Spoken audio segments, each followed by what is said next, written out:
It's time for Downtown Hockeytown, presented by Labatt Blue Light, and today's guest is Dana Wakiji, senior content producer for the Detroit Red Wings. Dana, always great to see you. Thank you for taking the time to join us today. It's always fun to be with you two.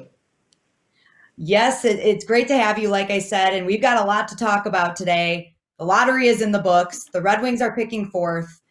Not really a surprise there for most of us, but what was your initial reaction to the entire lottery process?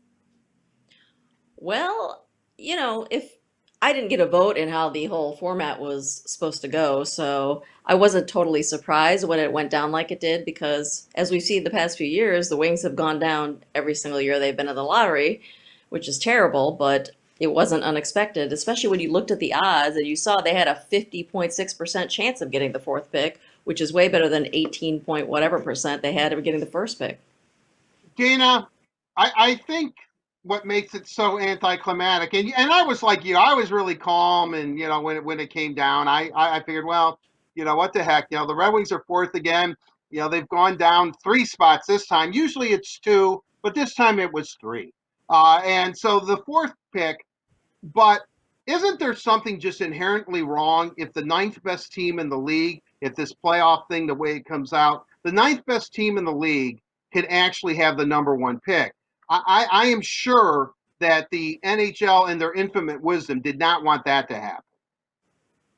No, but the way they set it up, they had to know that that was a good chance that it could happen that way. So, you know, they have to live with the consequences, as do we, unfortunately.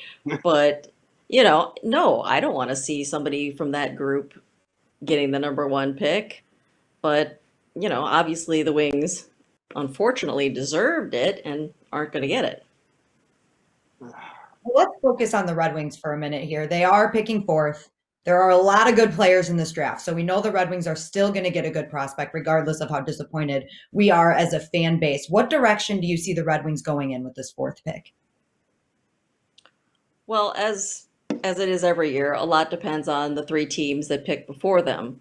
The year that they got Zadina a couple of years ago, he was projected to be the third best player in the draft. Although all along, I will credit you, Art, you said that they were going to get Zadina, so you were right.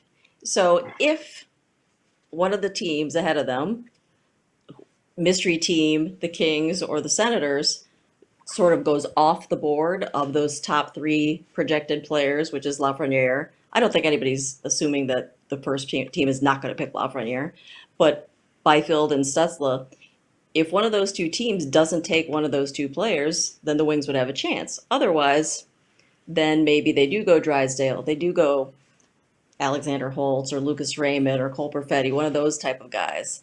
It just a lot of depends on what those three teams do. Dana, when you look at it, I mean, I get in this discussion with Ken Daniels all the time. Is that if they take Jamie Drysdale, right-handed shooting defenseman, and then with Mo Sider, and then Tamisto, I believe, is a right-handed shooting defenseman. Gus Lindstrom, who I almost called Nick Lindstrom's, pardon me. That'd be great. But Gus Lindstrom's a right-handed shot. But let's be honest here, you cannot have enough right-handed shots, right? I mean, I don't think Steve is going to look at it and think, oh, well, he's a right-handed shot, I'm not going to take him. I mean, at that point, if he believes in it, he's going to take Jamie Drysdale at number four. Steve is going to go with whatever he and his top lieutenants, which is Chris Draper, Pat Verbeek, those guys think. And if they've seen enough of Drysdale that they think that he's going to be a true impact defenseman, then they will absolutely take him. It won't matter that he's a right-hand shot defenseman or whatever. And, I was also encouraged by your conversation with Craig Button where he said, this guy is a legit number one defenseman type who could play in the league.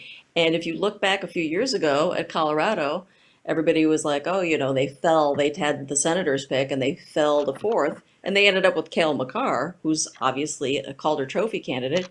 Maybe something like that could happen for the Wings. We don't know yet. Dana, Steve Yzerman has even said that there is not a place on this team, a position on this team that doesn't need improvement. But when you look at the Red Wings prospect pool, Grand Rapids, overseas, wherever the prospects may be, what do you think the strong suit is for the Red Wings? Well, right now, I think they've got a lot of good forwards. I don't think they have enough great centers, perhaps, in the system. They seem to have a lot of good defensemen. Some of them, like Tumisto, who you mentioned earlier, Art, is a little young. He's going to be going to college in the United States, hopefully, this season. And, so I think that probably overall forwards are the strongest just because you have so many more of them. But, they could use more forwards in terms of centers and anybody who can score, really. Well, when you look at it, I mean, Rasmussen should be on the team this coming year. I think Giovanni Smith is on the team. Joe Valeno, as much as I'd like to see him on the team, he might be a year away. So I think you're right. Their forward core is starting to come around. However, that's what makes this fourth pick so interesting is that a guy like Cole Perfetti, Marco Rossi, Lucas Raymond, Holtz. I mean, they need scoring as well. So I mean, this is not. I mean, we could sit here and, like the NHL draft and throw like 50 ping pong balls in the air, and all of them could be the Red Wings fourth round pick. I mean, it's really pretty wide open at number 4. It is pretty wide open. And you also have to consider the fact that with the NHL draft, it's not like the NFL where a lot of those players that you just saw drafted in April are going to play this season, you know, COVID-19 permitting. But with the NHL, it's very rare that you have that many players playing the year they're drafted. So Lafreniere, we all assume that if there's a season, he will play in the NHL. But after that, it doesn't seem to be quite so sure. Even somebody as talented as Quentin Byfield, who's actually young for this draft class, is not considered quite NHL ready yet. So, even if they do pick somebody who's going to be great, it's going to be a few years. Dana, the Red Wings have a lot of other picks in this draft. Yes, we're focusing on that first round, fourth overall pick, but they have 10 total draft picks this year, 3 of them being in that second round. So the second round is huge for the Red Wings. What do you see them addressing with some of their later picks? Well, again, they're going to try to go for whoever they perceive to be the best players available at those slots. Right now we're looking at on our website, we're looking at some of those those players who are projected to go in the second and third rounds, because as you said, we do have multiple picks there. So these are going to be important players. I mean, all you have to do is look back at Steve's time in Tampa. He got Braden Point in the third round. He got Nikita Kucherov in the second round. So it would be highly desirable for him to get a guy like that in this upcoming draft. And let's just hope that there is that guy available when they're picking, which they have several chances to do. Dana, in unrestricted free agency, Steve, I think pretty much would like to give guys probably unrestricted free agents 1-year deals. He probably knows he has to go 2 in order to get him, much like he did last season. But I would say that they probably want to get some defensemen maybe in unrestricted free agency, but they definitely have to get a goalie. Are you kind of leaning that way too? Yeah, I totally agree. A goalie for sure, 100% goalie. And then, yes, a veteran defenseman, especially with the loss of, Ericsson's contract expired, Trevor Daley's contract expired, and then they traded Mike Green to Edmondson. So a nice veteran defenseman would help that group a bit.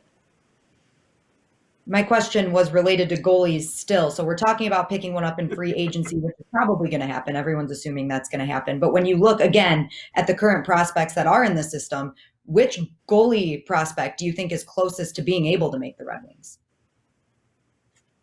Well, it's still Philip Larson, even though he struggled last year in his first year professional. I mean, it generally takes goaltenders more time. That's the way it's always been. So, I would think he's still the closest, even if he does have a ways to go. And then after him, perhaps someone like Keith Petruzzelli, who had a really rough start to his college career at Quinnipiac in terms of adjusting to the maturity that was required to sort of be on your own and make those decisions. But since then, he's really come a long way. So if he can make that kind of progress and continue to make that kind of progress, maybe he won't be so far away, and maybe he's a possibility in 2, 3, 4 years.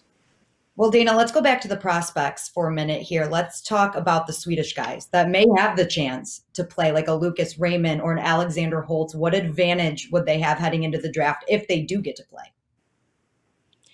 if they were to start their seasons in Europe on time, which is, going to be around the beginning of September, then they would have a big advantage in terms of they'd be freshest, they'd have the freshest video, and I would assume that the Red Wings would be able to go over there and see them play. So then they could either make the case that, oh yeah, these kids are better than we thought, or maybe not as good as they thought. So it could go both ways. But if they start out hot, like some players do, then it could definitely make their draft case go higher. Dana, thank you so much for joining us today. Unfortunately, we have run out of time, but we appreciate you spending your time with us and all of your insight on the draft lottery and all the prospects that the Red Wings have to choose from at that 4th pick. A big thank you to Labatt Blue Light for presenting Downtown Hockeytown. Labatt Blue Light, refreshing Canadian Pilsner. Visit your local retailer when safe to pick up some Labatt Blue Light.